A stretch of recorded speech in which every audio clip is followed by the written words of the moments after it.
Good morning, ladies and gentlemen. I warmly welcome you here this morning, and I would like to pass the floor to our host, Deputy Prime Minister and Foreign Minister of Czech Republic, Mr. Karel Schwarzenberg. Minister.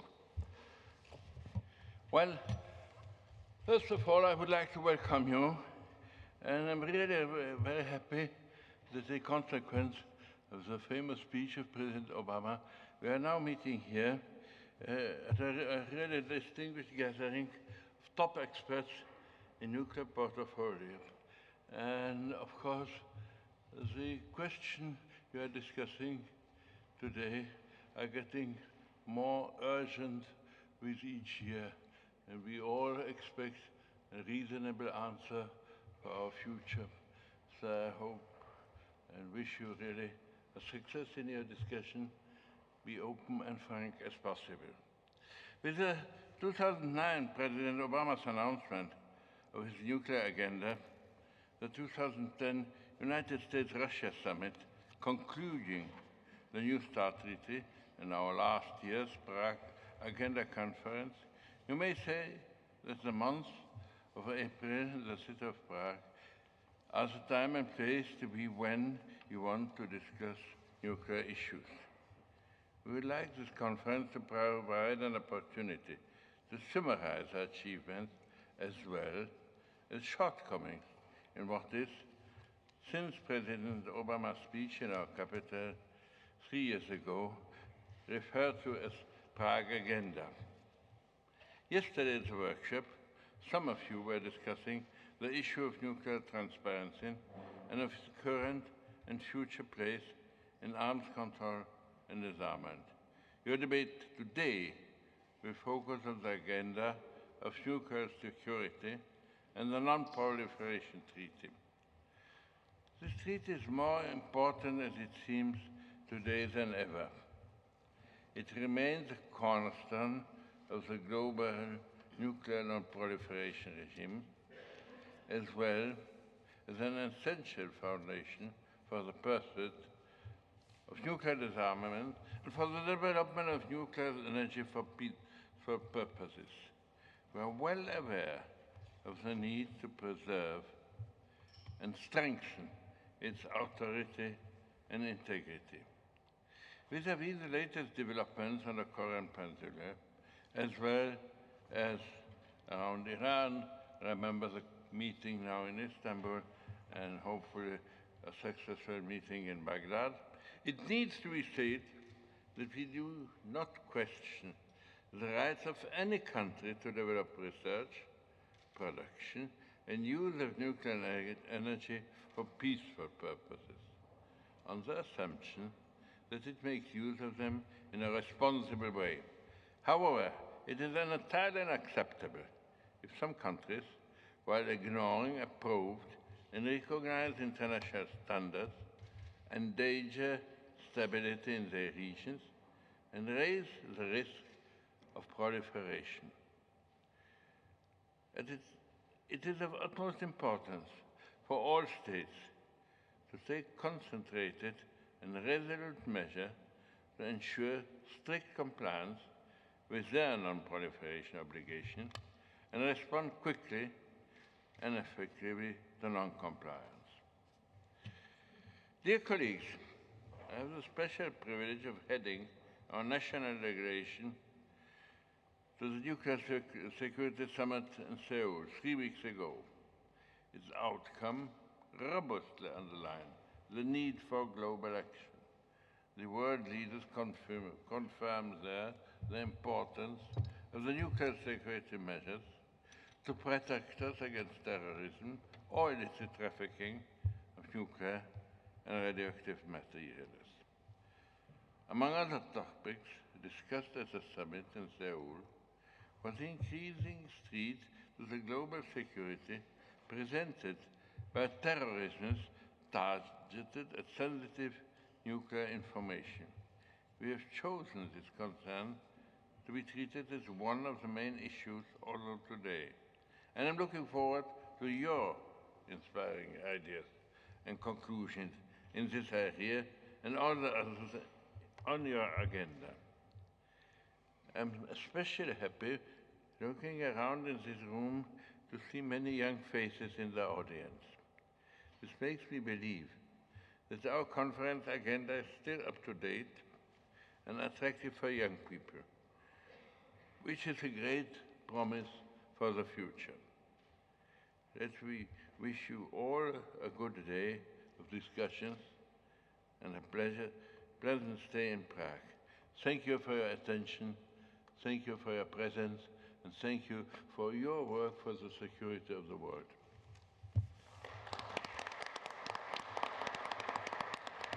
I would like to thank Foreign Minister for opening the conference, and we will immediately start with the agenda. Before we go for the first panel, the conference is divided into two panels.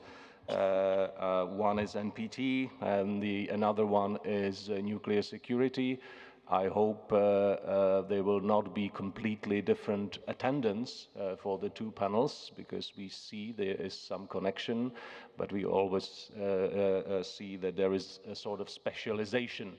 And the people who speak and think about NPT don't consider nuclear security as their area of expertise. I think one of the reasons of this conference is put these things together. Before we venture into the first panel with a very distinguished panelists, I would like to ask Camille, director of Fondation pour la Recherche Stratégique from France, who was very helpful in his companions in setting the stage for this workshop last night, to provide us with a brief report.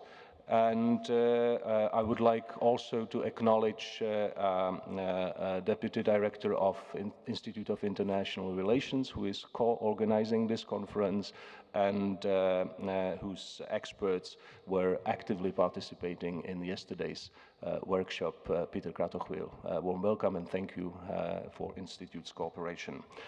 So I would like to pass the floor to Camille, and what will you not say in this interruption, you will have another opportunity, a second chance in the panel. Camille, thank you.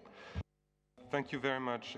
Thank you for this opportunity to report on a workshop we held yesterday on nuclear transparency, which was a closed workshop, so I will give you my own summary, but it was, I think, an important event that proves that once again Prague is the best location to deepen this nuclear dialogue. We had a closed meeting which tried to tackle nuclear transparency through the diverse options for transparency that were discussed. It put together a group of about 20 experts from EU, Russia, the United States, together with senior officials as well.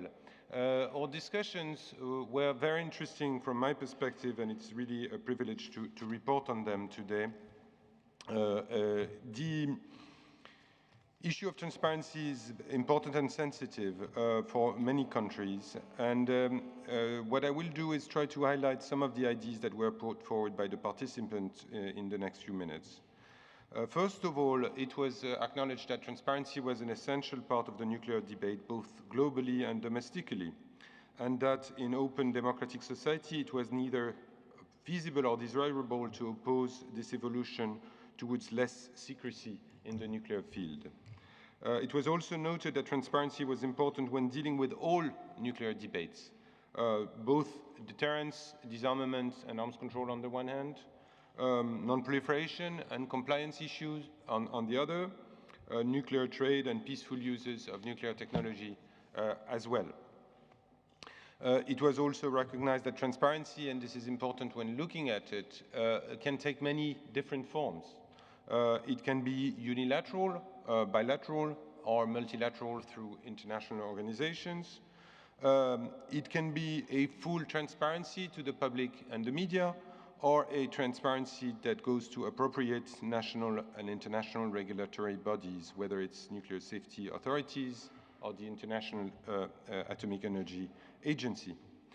We also distinguished the transparency on hardware, numbers of weapons, nuclear materials, facilities, and also the very importance, often forgotten, of the transparency on software, one could say, doctrine, nuclear doctrine, nuclear policies, historical records of past activities that are important elements to build trust. We recognize that the practice of transparency do vary very, very much from one country to another. Of course, democracy is an important driver to promote transparency, but it has not always been the case, and it shouldn't be taken for granted that democratic societies are leading towards automatic transparency.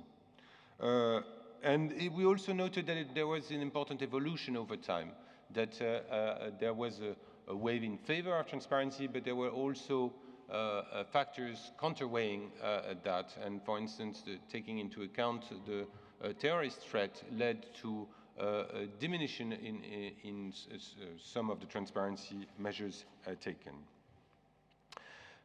Finally, it was also recognized that transparency was an important objective that couldn't be separated from the rest of the agenda, and that many important questions needed to be raised when putting forward a given transparency step. Why do we accept this as a country? What do we expect in return when we engage in a transparency measure? Are we making our country safer? Are we improving collective security?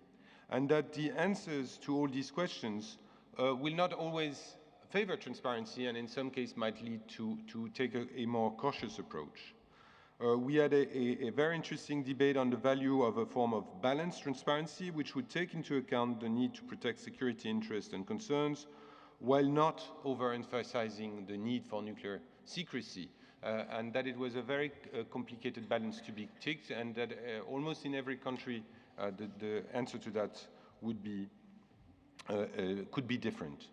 We also recognize the need to learn and cross-experience with other fields of activities. We had a very interesting debate on the differences between the nuclear field and life sciences, the different approach to that, and whether there should be lessons learned both ways in that field.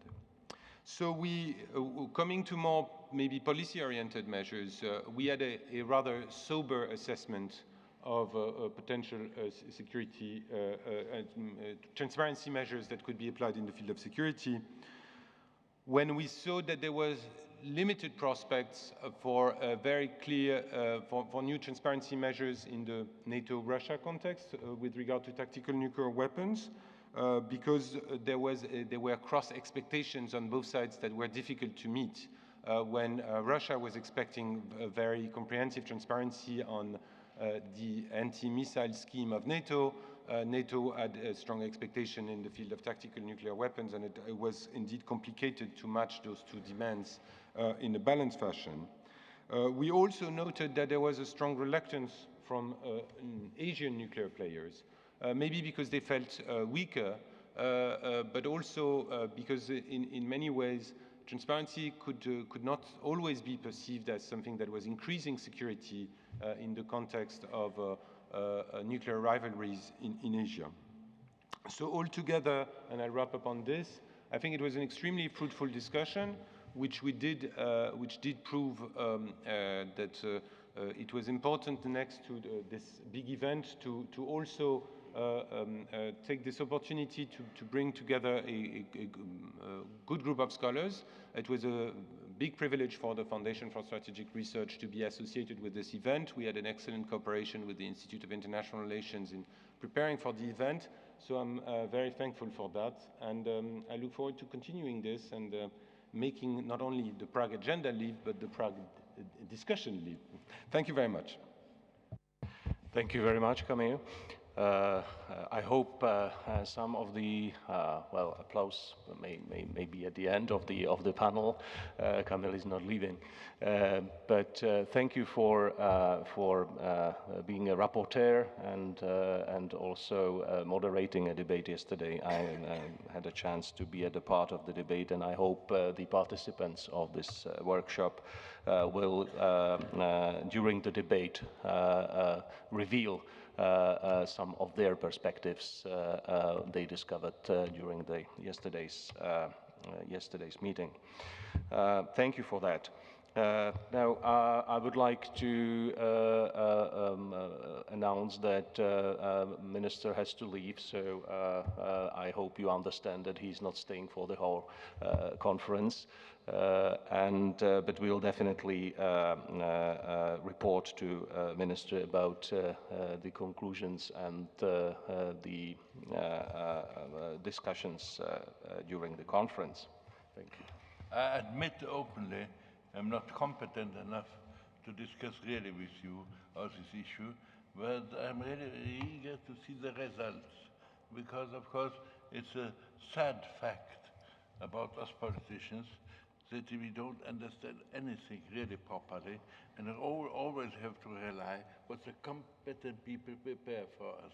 That's our fate, you see. So thank you for your work, and I'm expecting to work with your results. Goodbye and have a good day. Okay, as I announced, we have an excellent panel here, and I will not read the resumes of its participants. First of all, most of you know who is sitting next to me. If you don't know, you can read it in your file. But I will briefly introduce each of the speakers before I give them floor. The first will be somebody who I suspect knew what President Obama was going to say in his speech. So warm welcome for the second time to Gary Samore, and the floor is yours. Thank you very much, Jiří. I'm very happy to be back in Prague for the second annual International Conference on the Prague Agenda. As the Minister said, I can't think of a better combination of events than to be talking about arms control in Prague in the spring, so I hope we'll make that a regular tradition. Special thanks to the Czech Ministry of Foreign Affairs and to the Institute of International Relations here in Prague for organizing and hosting the meeting. And I also want to mention that I thought that the summary that Camille gave of our discussion yesterday was even much more intelligent and comprehensible than the discussion itself. I'd like to focus my remarks on the outlook for the NPT regime as we begin our cycle of annual meetings that lead up to the NPT Review Conference in 2015. And as you all know, the first preparatory meeting will take place in Vienna next month, and then there'll be an annual meeting every year until the big event in 2015. The basic bargain of the NPT is founded on the familiar three pillars of disarmament, non-proliferation, and peaceful uses. Countries with nuclear weapons will move toward giving them up. Countries without nuclear weapons will not acquire them, and all countries who wish to will have access to peaceful nuclear technology. President Obama has tried to establish a leadership role on nuclear disarmament. The US and Russia have begun to implement the New START Treaty, which was signed here in Prague in 2010. And that treaty will ultimately reduce the number of deployed US and Russian strategic nuclear forces to the lowest levels since the 1950s, once the treaty has been completely implemented. However, President Obama believes that we can do more. In Seoul, at the Nuclear Security Summit, he announced that he has directed his national security team to conduct a comprehensive study of US nuclear forces. And as President Obama said last month, I firmly believe that we can ensure the security of the United States and its allies, maintain a strong deterrent against any threat, and still pursue further reductions in our nuclear arsenal. When President Obama meets with President Putin in Washington in May, he looks forward to discussing with President Putin further reductions in strategic warheads, as well as tactical nuclear weapons and weapons in reserve. Missile defense will also be on the agenda, and we continue to pursue cooperation with Russia in this area, even as we move ahead with our NATO allies to deploy a missile defense system in Europe directed against the Iranian missile threat. By the time of the NPT review conference in 2015, the New START treaty will be only 3 years away from full implementation, and we hope to have efforts underway for further reductions. Of course, we recognize that nuclear disarmament involves more than the US and Russia, even though they're the two largest nuclear powers.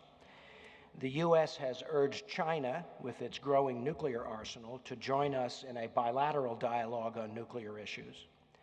We also support regular meetings of the 5 recognized nuclear weapon states under the NPT to discuss transparency and verification and other issues. And we're happy to be hosting the next meeting of the 5 nuclear weapon states in Washington this summer. We'll also continue to work on multilateral arms control efforts, seeking to prepare for the ratification of the Comprehensive Test Ban Treaty and working with key countries at the Conference on Disarmament to try to begin negotiations on a treaty to end the production of fissile material for nuclear weapons. The most immediate challenge facing the NPT, however, is to strengthen confidence in compliance. Like any international treaty, the NPT's credibility and effectiveness is based on confidence that the countries that join the treaty will live up to their commitments. Unless rules are enforced and violations are punished, commitments are hollow. The NPT parties that agree to forego the possession of nuclear weapons while enjoying the benefits of peaceful nuclear energy must have confidence that others will honor the same commitment.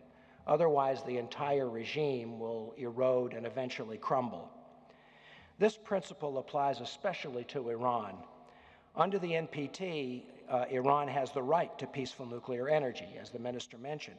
In fact, the international community has repeatedly offered to help Iran develop its peaceful nuclear energy program.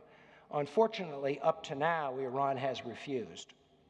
This is why Iran stands alone as the only member of the NPT that is currently unable to convince the international community that its nuclear program is for peaceful purposes.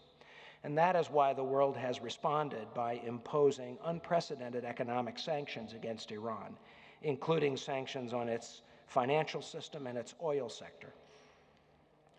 As you know, international nuclear talks between Iran and the P5+1 resumed in Istanbul last weekend. The P5 are united in the P5+1 are united in their objective and their approach. All of the P5+1 made clear to Iran that it must take urgent actions and concrete steps to restore international confidence in the exclusively peaceful nature of its nuclear program. We also agree on the principle of a step-by-step approach and reciprocity, leading to full compliance with Iran's international obligations. Based on the productive discussions that we had in Istanbul, we have agreed to another meeting with Iran in Baghdad on May 23rd.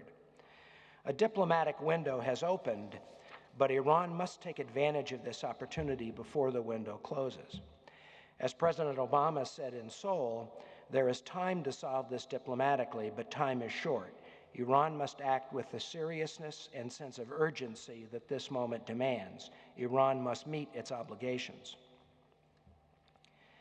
Of course, the primary burden for negotiating with Iran rests with the EU and the P5+1, who are engaged in these direct negotiations with Iran. But I think all NPT parties have a vital role to play in the outcome of these talks. The NPT meeting in Vienna next month will provide all parties an opportunity to make clear to Iran that it should take concrete actions to come into compliance with its international obligations and to restore confidence in its nuclear program. Achieving this objective, I think, is the most important condition for a successful NPT review conference in 2015. So in conclusion, President Obama has taken the lead in pressing for disarmament and international arms control efforts. He deeply believes that fulfilling our end of the NPT bargain by reducing the role and the number of U.S. nuclear weapons will remove excuses and empower others to support steps to strengthen the non-proliferation pillar of the NPT. And most importantly, that means that NPT parties need to act together to ensure that countries like Iran comply with their non-proliferation commitments. Thank you very much.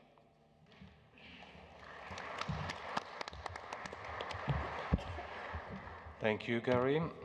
Thank you for what you mentioned and in your contribution, and I hope there will be chance to ask you about things you didn't mention. Sure. The second will be Stefan Kordash, an expert from the German Foreign Ministry.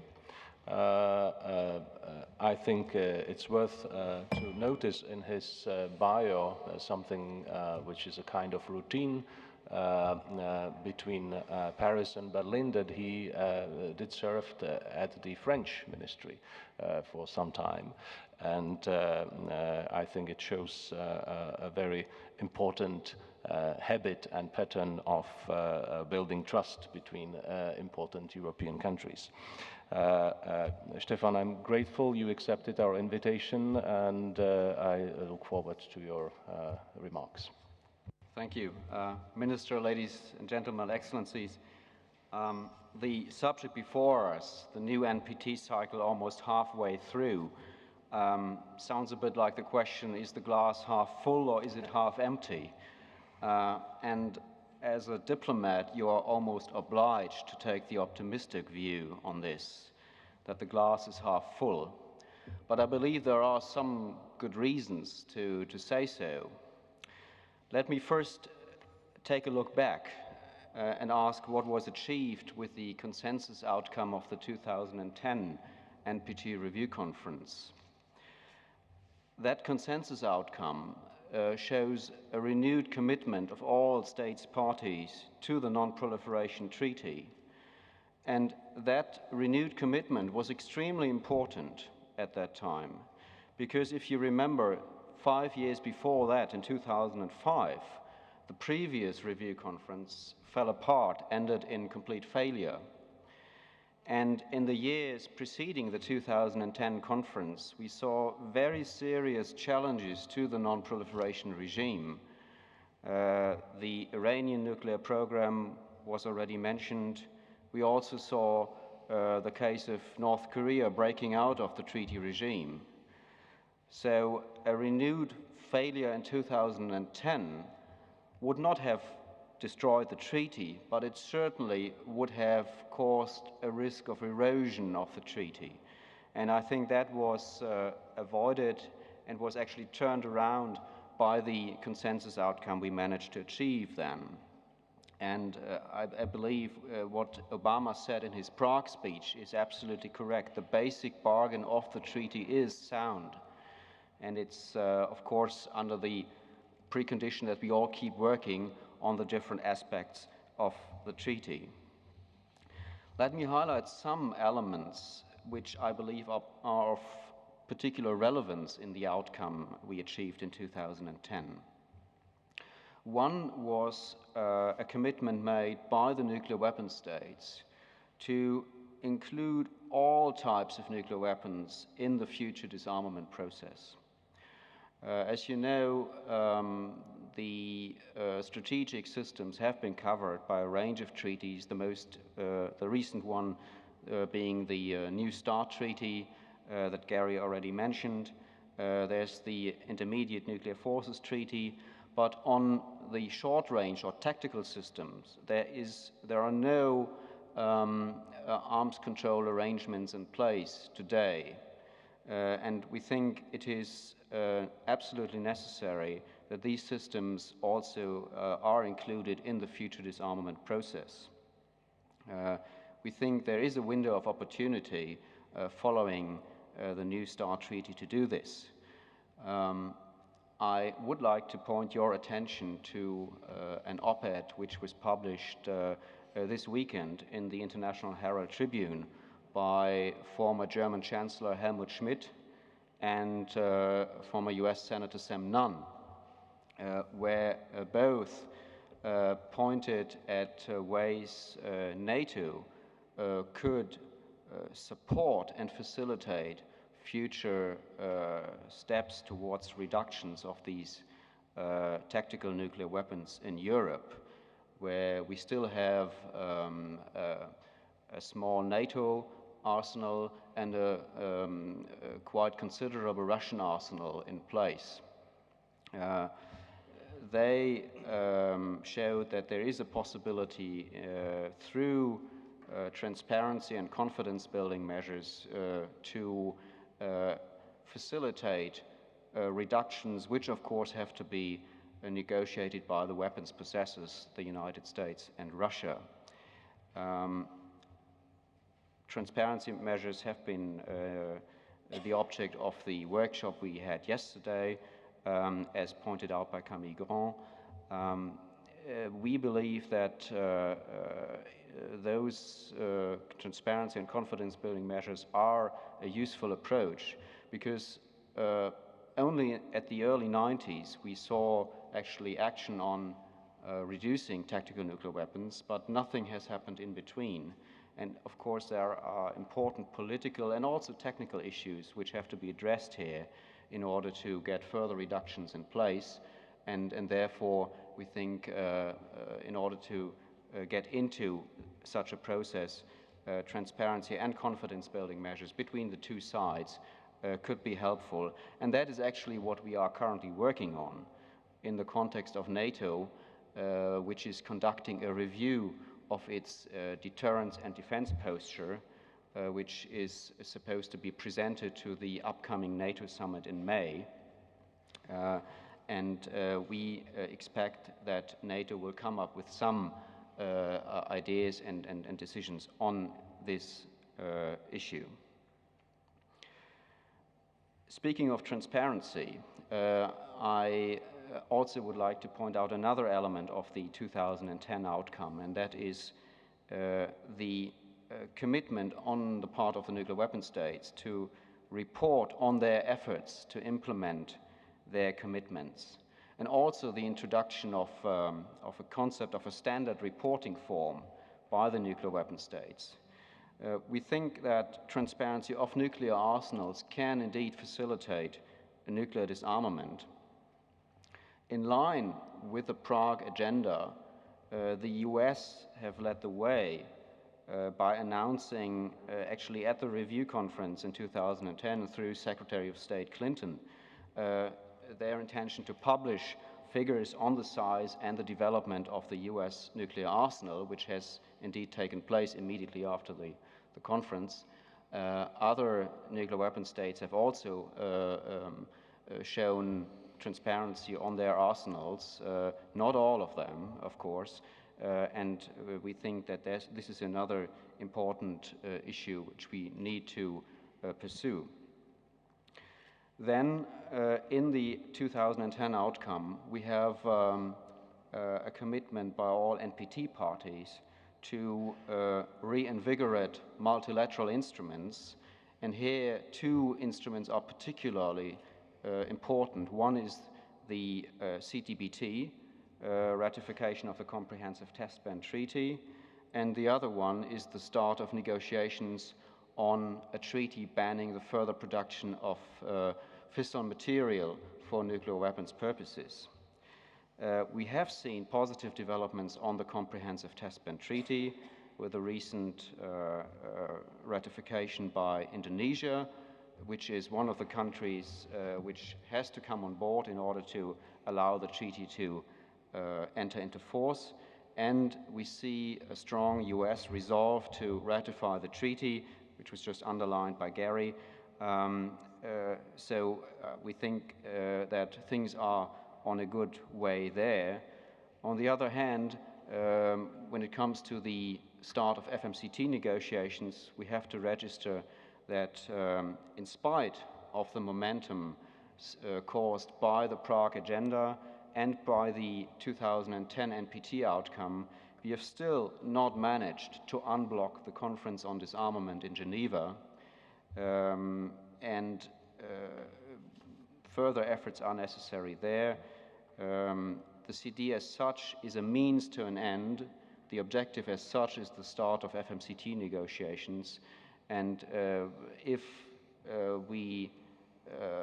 and our preference clearly is to negotiate this treaty in the CD, but if we continue to be faced with a situation of one country openly blocking that, we think we have to also consider whether there are other ways to address this problem. One last element that I would like to mention in the 2010 outcome is the call for conclusion of additional protocols with the IAEA, which gives additional competence to the agency to verify safeguards obligations. We think that the additional protocol should become part of the verification standard. We have not managed to say so that clearly in the conference outcome, which of course is a compromise text, but nevertheless there is a strong call for all countries to come on board and to conclude such an additional protocol with the IAEA, so that's another avenue that we have to keep pursuing. The objects I just mentioned are taken, the subjects I just mentioned are taken up by an initiative which was formed a couple of months after the 2010 conference, which is called the Non-Proliferation and Disarmament Initiative, NPDI, consisting of 10 countries from across the globe, which are Japan, Australia, Canada, the Netherlands, Poland, Turkey, Mexico, Chile, the United Arab Emirates, and Germany. As you see, countries from very different backgrounds, some of them Western countries, others either member or close to the non-aligned movement. What we have in common and what is our joint mission as this initiative, is to promote implementation of the NPT action plan, and in particular to overcome the fault line which too often has hampered progress in the NPT review cycle, where we too often saw one group of countries calling for stronger efforts on non-proliferation and another group of countries saying, oh, we are only prepared to do this if we see substantial progress on disarmament coming from the nuclear weapon states. We think non-proliferation and disarmament are joint security interests of all NPT states parties, and therefore it only makes sense to pursue them simultaneously. The Non-Proliferation and Disarmament Initiative had a meeting in Berlin roughly a year ago, where we presented a first set of proposals intended to facilitate implementation of some of the elements I mentioned. For example, we came up with a proposal on a draft reporting format on transparency issues, which is encouraged in the action plan. We will follow up on these proposals at the next ministerial meeting of the initiative, which will take place in Istanbul next week, and also at the upcoming NPT PrepCom meeting in Vienna at the start of May, where we intend to present this proposal to the wider NPT community. I mentioned this initiative as an example for what non-nuclear weapon states can do in order to move forward the agenda that was set both by Obama in Prague and which was set out in more detail by the NPT Review Conference in its final document adopted in 2010. Of course, all NPT states parties have a shared responsibility to make good use of the remaining time until 2015, until we have the next review conference, and ensure that by 2015, indeed, the glass will be full and the water will be tasty. Thank you for your attention. Thank you, Stefan, for showing us perseverance as a key characteristic of experts in non-proliferation and disarmament. You joined the CD, Disarmament Conference, quite some time ago in Geneva, when you still have to drive, and you think it can move forward, which is a good sign. You need this kind of stamina, being a diplomat who is dealing with these kind of issues. I'm saying it especially to those young people who are thinking about taking this on their shoulders. Next speaker is a special speaker. Because, well, if I would say it's a former deputy political director of the Irish Foreign Ministry on disarmament or non-proliferation, it wouldn't be enough. But if I say that Ambassador Alison Kelly is currently ambassador to the Czech Republic, well, it says that Prague is attractive place for foreign services to send their most experienced people. Some of those I see around, Excellencies. So, Ambassador Kelly, floor is yours. Thank you for that warm welcome, Minister Schneider. It's a great honor for me to be asked to speak here today. In the early 1990s, after the changes in Europe, Prague was the central location for much of the negotiation on the future shape of Europe's security architecture. And I spent many days and nights in this building, and I think in this room, when I was dealing with CSCE and OSCE issues. I always dreamt about returning on a posting, and it's very special to be back here today and discussing the existential quest for nuclear disarmament and non-proliferation, an issue where Prague has again played such a significant role in the 21st century. It would be impossible to exaggerate the sense of anticipation and expectation around the Prague speech by President Obama 3 years ago. The impact was immediate and worldwide, with each phrase closely parsed and analysed by states advocating for a nuclear weapons-free world, by those states in possession of a nuclear arsenal, and of course by those intent on acquiring one.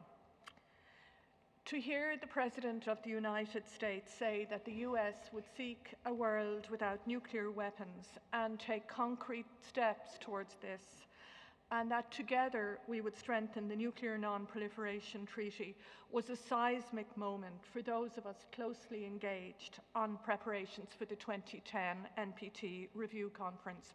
I was actually Ireland's head of delegation in 2010. President Obama's description of the NPT as the cornerstone of the world's efforts to prevent the spread of nuclear weapons had particular resonance for Ireland, as this was a vision identified by us over 50 years previously, specifically by our Minister for Foreign Affairs in the late 1950s, a man named Frank Aiken, who campaigned tirelessly at the UN for nuclear non-proliferation and was responsible for the so-called Irish resolutions, which led to the negotiation of the NPT. 3 years on from the Prague speech, in looking at the current review cycle, as we're asked to do here this morning, the starting point is, of course, what we agreed to do in 2010, and then we must consider what new commitments should be undertaken in 2015. As previous speakers have pointed out, 2010 was generally seen as a make or break year for the treaty. Following the failure of the previous review in 2005, as Stefan has pointed out, the treaty had faced growing threats, particularly the non-proliferation challenges posed by Iran and the DPRK. Less obviously, but nonetheless of great concern, was the fact that progress in the previous decade in implementing commitments undertaken by the 5 recognized nuclear weapon states at the 2000 NPT Review Conference had been very limited. We should remember that the NPT contains the sole legally binding commitment by the nuclear weapon states to disarm their nuclear weapons. And yet, over 40 years after its entry into force, there are still about 20,000 nuclear weapons in their arsenals. Failure to implement the 1995 resolution on the Middle East was also a key concern of Arab states, and progress on this issue became a sine qua non for a successful outcome of the 2010 Review Conference. With the impetus of the Prague speech and US leadership, the outcome in 2010 was, as Gary and Stefan have pointed out, a forward-looking action plan across all 3 pillars and on the Middle East resolution. It was inevitably below the high levels of ambition at the start of the negotiations, but it nonetheless provides significant new commitments and a roadmap and solid basis for work in the 2015 cycle. The first PrepCom opens, as Gary has said, at the end of April, and it will be an appropriate juncture to have a strategic look at where we want the NPT to be in 2015, and then to work out how to get there over the next 3 years. Generally, most of us committed to the treaty and the non-proliferation regime would share a vision, strengthened implementation and compliance across all pillars. What is fundamental is that we carry forward the positive momentum from 2010 and that the commitments undertaken 2 years ago are translated into concrete actions in line with the action plan set out in the 2010 final document.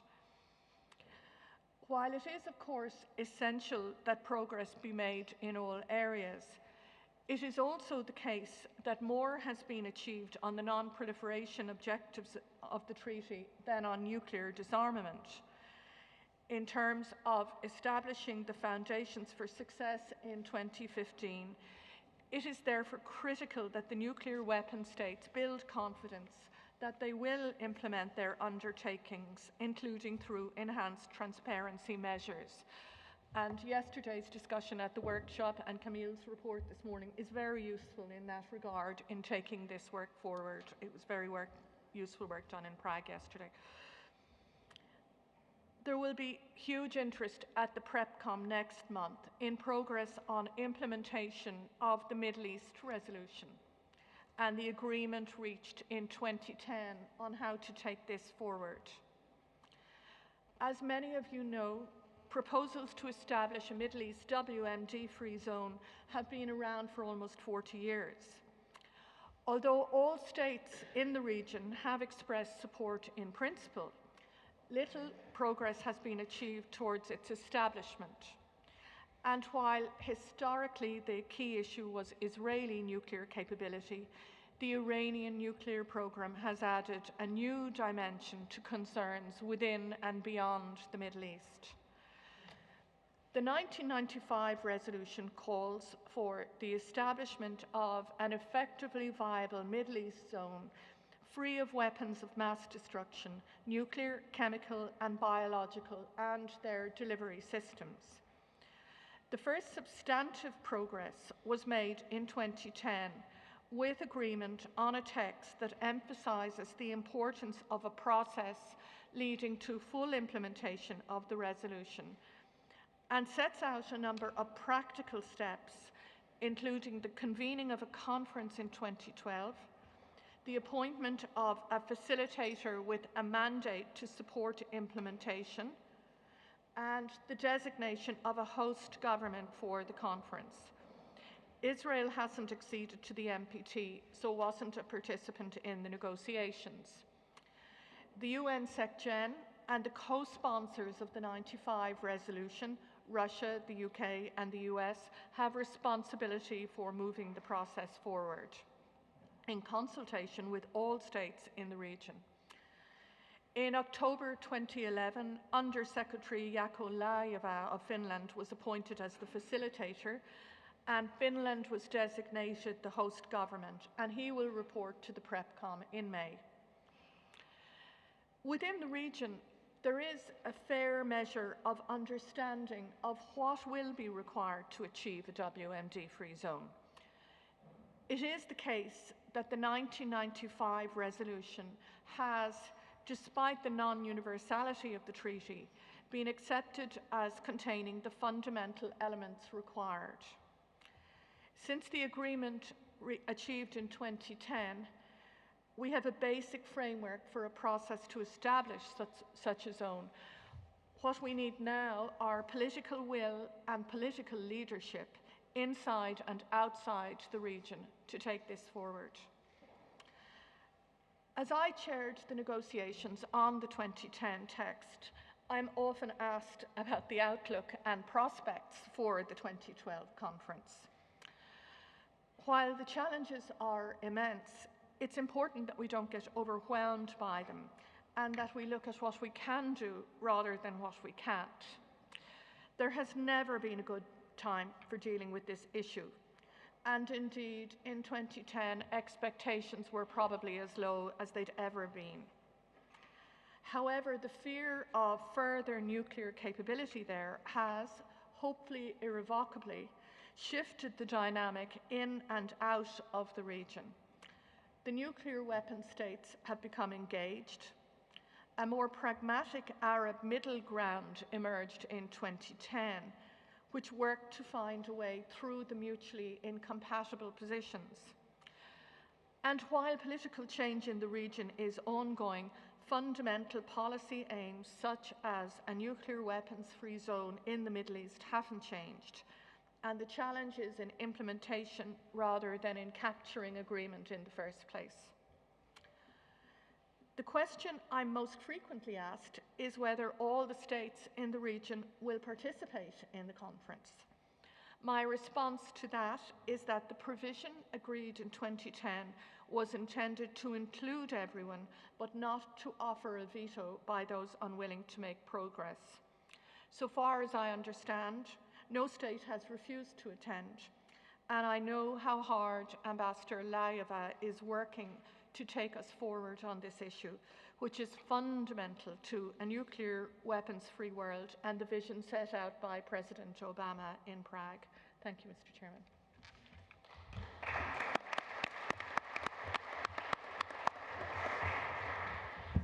Thank you, Ambassador. Last but not least, as I promised, Camille, you have a second chance, but now to address the issue of the glass full empty, or half full, half empty, NPT. The privilege of being an academic in such a distinguished panel is that you can more easily point at the emptiness of the glass and complain about things, but I will try to not do that too much and to point maybe at the importance of the agenda in the long term. Indeed, the 2010 NPT conference was a major pillar of the Prague Agenda. If the North Koreans had not been testing a missile these days, I would say it was one stage of a rocket. But indeed, it came together with the Nuclear Security Agenda, which had its development both in Washington and Seoul and was quite a successful part of the Obama agenda on nuclear issues. It came next to the US-Russia nuclear reduction with the New START Treaty, and of course the NPT conference was meant to restore a form of non-proliferation consensus after the 2005 conference that had not been able to put together a common view of where the non-proliferation regime was going. I must admit that as a commentator, I was quite critical of the outcome of the 2010 NPT conference for one main reason, which was the fact that the final document failed to address the major non-proliferation crisis of Iran.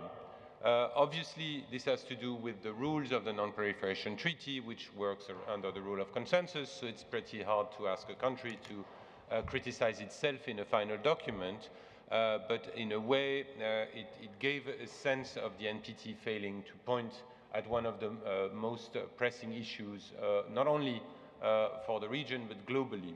And I think it was very unfortunate that we were not able to do that as it was the case in the past. In past conferences, there were cases of countries in non-compliance, or at least under pressure from the rest of the treaty, and we did manage in 1995 to address the issues of the Iraqi program or of the DPRK activities. This was not the case in 2010, and it was very unfortunate. And I wonder what sort of signal it does send to those countries that are cheating within the treaty, which I believe is an important point. Having made this point clear, I nevertheless recognize that the 2010 NPT conference was an opportunity to build up some sort of long-term agenda that could restore the credibility of the non-proliferation regime and consensus around the NPT.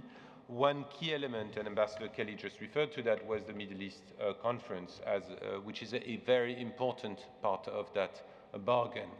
As you just said, it was since 1995 there was this choice or desire to build up a consensus on this issue, and it had not been the case for a number of years.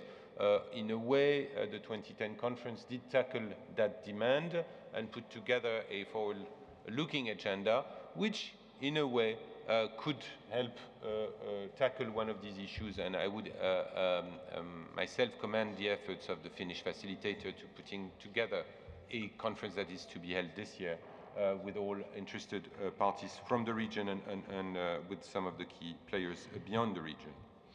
So if I look at where we are 2 years after the conference, I think in a way the picture is pretty sobering and dark. When we look at the situation, the non-proliferation crisis have deepened. When you look at Iran, we see that Iran has shifted to enrichment up to 20%, that it has continued to stockpile uranium, that it has continued the construction of an underground facility in Fordo, and that we have good reasons to be concerned with risks of a conflict in the region, given the lack of solution to the Iranian nuclear crisis. As far as North Korea is concerned, as you remember, North Korea withdrew from the NPT, which was a very unfortunate move, and I believe as an academic was not, we were a bit easy on North Korea on this withdrawal, which was legal from a strictly treaty perspective, but I think the way the North Koreans handled it could have been criticized in a much stronger fashion, and there are some reasons to that. I won't elaborate on that, but I think it was very unfortunate that in 2005 we didn't seize the opportunity to make these points loud and clear to the North Koreans.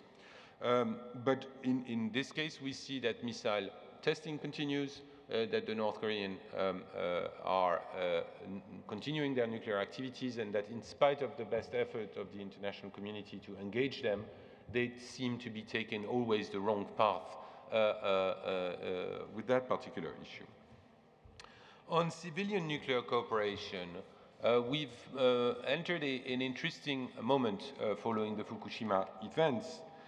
What I point here is the fact that there are very strong differences between the reactions in Europe that were in many parts of Europe very strongly opposed to nuclear power and further work in the civilian nuclear field.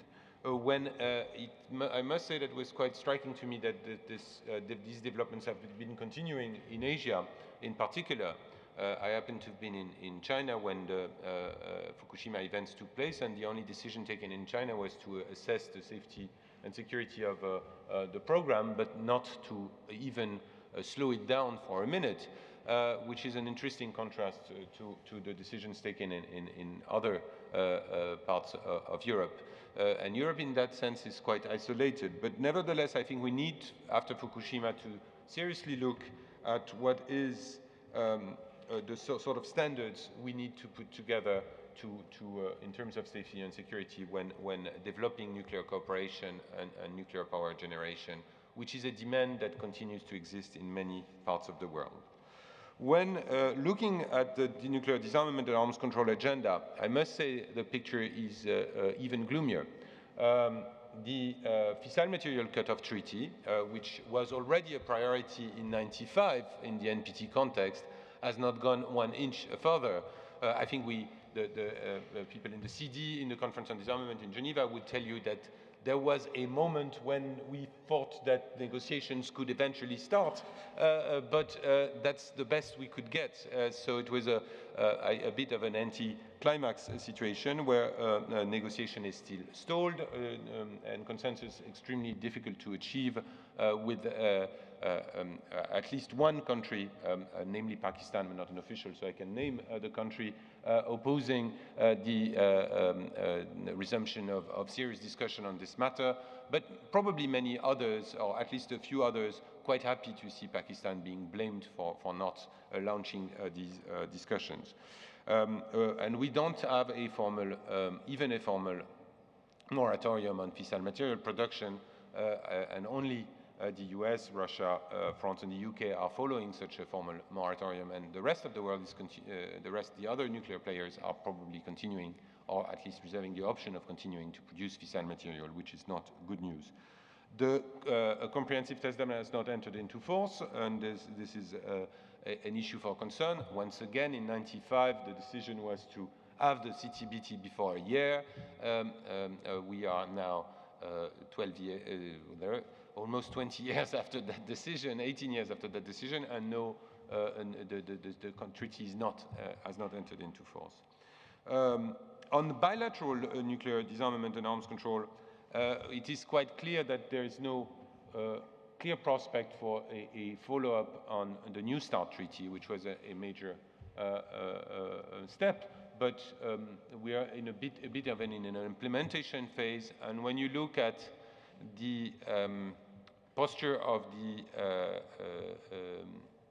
US Congress on the one hand, that is not, I believe, not very eager to ratify another arms reduction treaty, and at the general posture of Putin's Russia, it seems unlikely that we will see a major treaty in the next in the coming years, going for deeper cuts.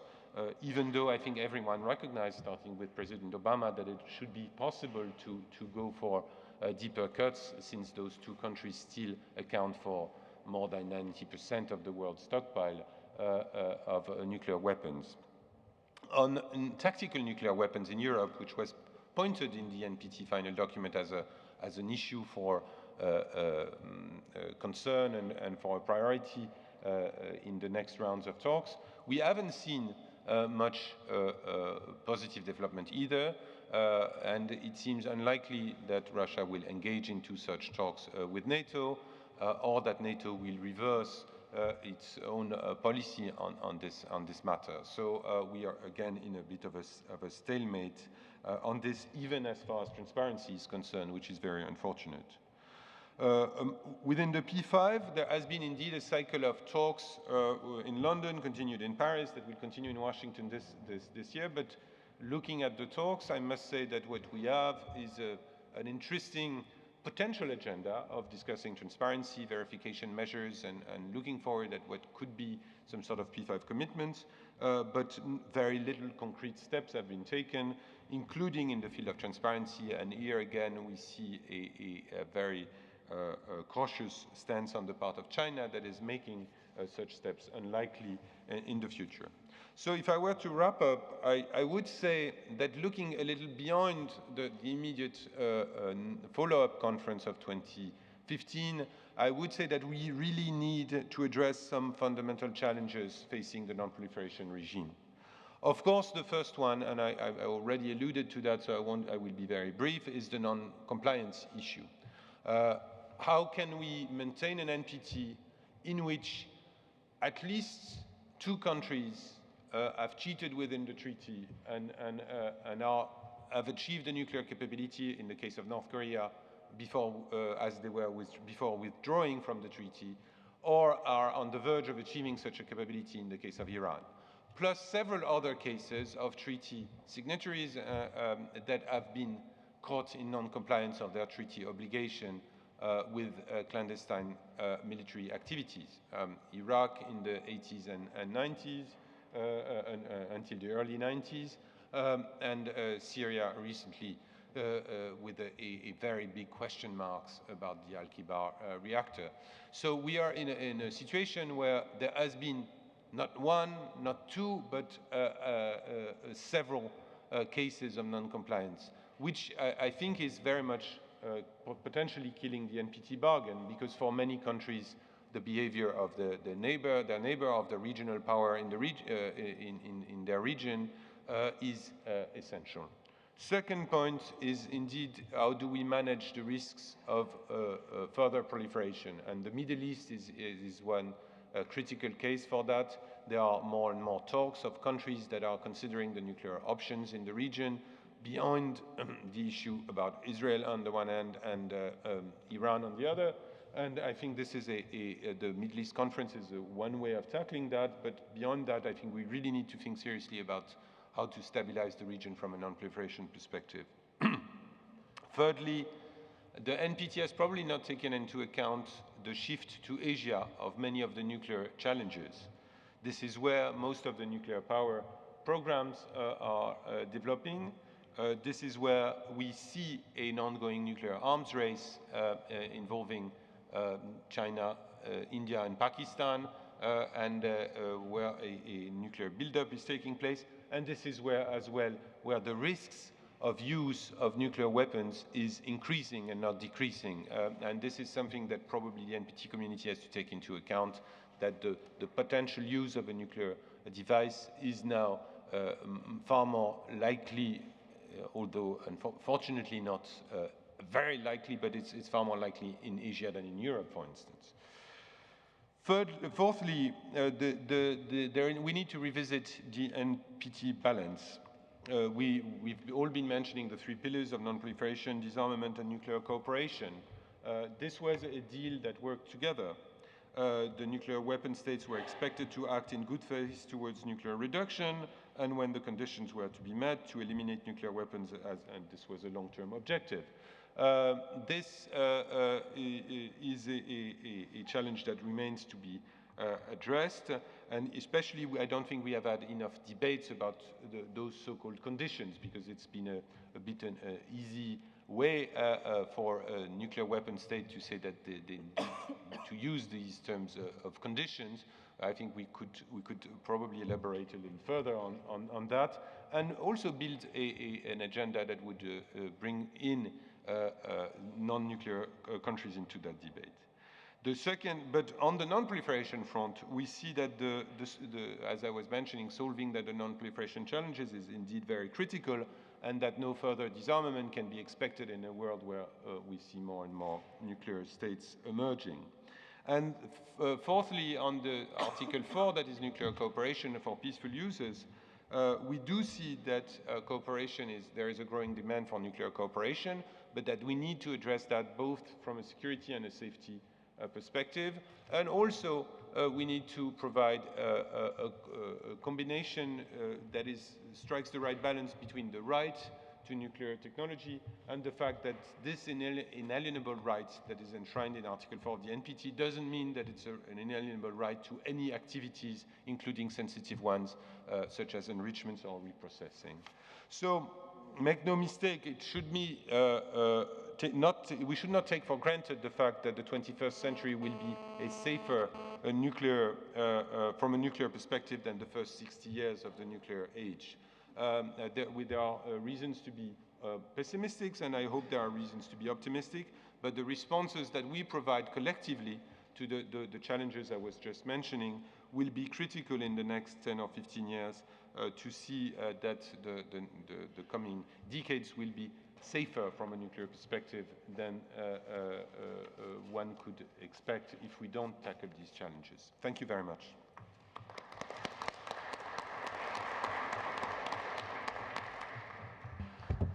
Thank you. Well, I will now open the floor for participants from the audience to take part in this debate.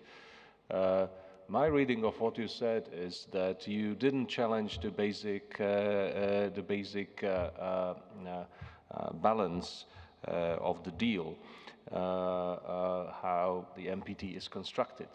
But probably there are some elements missing to